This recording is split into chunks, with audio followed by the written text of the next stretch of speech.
Michael, I'm talking to the Chancellor in the morning. What do you think of her growth plan? It's rubbish, and not only is it rubbish, she knows it's rubbish.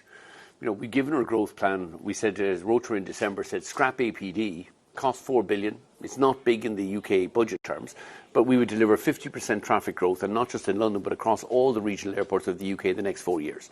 And all we got back was, no, we're going to talk about a third runway in Heathrow. She knows a third runway in Heathrow won't be delivered until about 2040, possibly even 2050, if at all.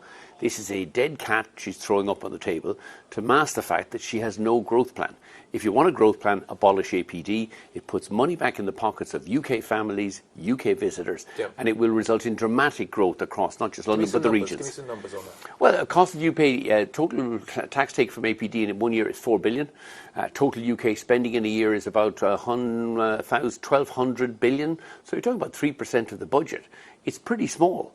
But, I mean, our growth, Ryanair's traffic would grow from about 55 million passengers to about 85, 90 million passengers within 4 years. And that would be growth. That's a commitment. That's a commitment in writing. We have the aircraft deliveries coming to us. We love to put those aircraft here in the UK, but we're not putting them in the UK if we have our passengers have to pay a tax going from 13 to 15 pounds on tickets, the average price of which are 40 pounds. It's an absurd tax take. It's clear she doesn't know how to deliver growth and that she has no plan to deliver growth. And talk of a third runway in Heathrow is just a distraction. If there were more slots at Gatwick, would you take them? We'd certainly talk to Gatwick about them. I mean, there are midday, mid-morning and mid-afternoon slots there at the moment, but frankly, while APD is going from 13 to 15 pounds on a short-haul economy ticket costing 40 quid, we're not growing in the UK. In terms of what could come next, therefore, for Ryanair in the UK, what does it look like? I mean, it looks like just stagnant. More of the same, no growth. We're talking to the airport. Stansted, to be fair, are extending the terminal building.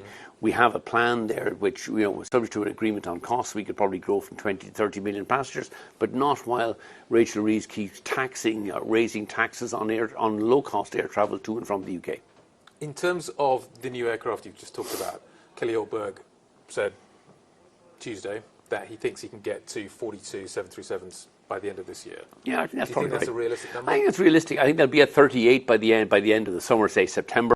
They need FAA approval to go from 38 to 42. I think the new Trump administration will be much more favourable towards US manufacturing. I think they will be supporters of Boeing, and I think going to 42 and then to 48, I think is doable by the end of 2025 or early 26. So how does the Trump administration make that happen? I think there's a new administration in the FAA. I think the previous FAA administration were very critical of Boeing, too much and too slow a pace of regulatory change. I think within the Trump administration, the FAA will be much more encouraging Boeing to spool up and increase production.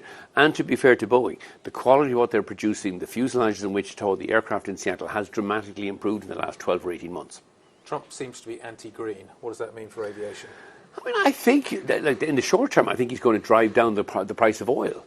I think if you want to bring Ukraine to the negotiating, if you want to bring Russia to the negotiating table and end that dreadful illegal war in Ukraine, drive down the price of oil.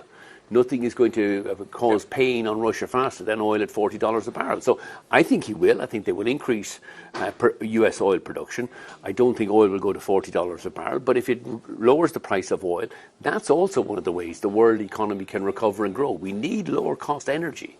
We've got to move away from the last decade where we've been taxing energy on this mythical quest to get to net zero by 2050, and nobody's going to get there.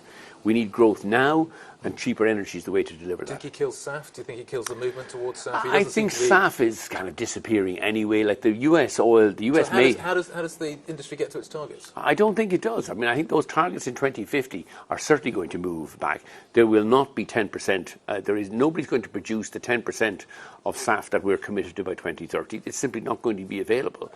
We may have lower oil prices, but and I think you've got to incentivise the oil majors to produce more SAF. European governments, including the UK, Rachel Reeves is grabbing 4 billion a year in APD. None of that income is being used to stimulate or to incentivise the oil majors to produce SAFs. And if that's the case, then move back the mandates because they're not going to be met. As you say, Trump wants domestic production. He wants things built in the United States.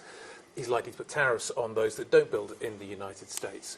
That could mean that maybe we see tariffs being applied to inbound Airbus aircraft? Now, I know they manufacture there, but do you think there's a danger that we end up in some sort of reciprocity, that your aircraft become more expensive because of tariffs? I think with aircraft, I doubt it. I mean, if you look at an Airbus aircraft, so much of the avionics, the engines are US made anyway. So there's a huge amount even of Airbus aircraft is US components and US made. So I don't think aircraft will become front and centre of a tariff war. I don't honestly think, apart from the threats, that his focus of tariffs will be on Europe. It's much more on China and Chinese production. I think that's where the tariffs will be. He'll certainly rattle cages. But I would be surprised that if there was an outbreak of tariffs in the aircraft manufacturing sector, because so much of both the aircraft and the avionics are US manufactured. In terms of the impact you think Trump's going to have in Brussels, what do you think it's going to do? I think he's going to shake them up. I mean, I was in Brussels last night. I met with a number of the commissioners. I mean, there's a new commission there. I think we have the benefit in Brussels now, the Draghi report, which was published this year, which has shown the shocking level of lack of competitiveness, lack of kind of enterprise and initiative in Europe for the last decade. I think they get it. I think there's a new commission now who want to say, how do we get more competitive in aviation? How do we grow aviation? I said to them all, stop taxing aviation, start rolling back those stupid taxes, fix ATC, the system is broken in Europe, and then allow us to grow, incentivize us to grow at airports by forcing airports to publish growth incentive schemes. So I'm talking to Rachel Reeves tomorrow morning. What is the one question you would put to her? I would put to her, when is your mythical third runway at Heathrow actually going to be opened? And two, why in the meantime, if you're serious about growth, are you not scrapping APD? It would cost you $4 billion a year. You would get it back many times. Ryanair alone has offered to grow its traffic by 50% in the UK in the next 4 years. Scrap APD and do it now. Stop waffling about growth. Deliver it.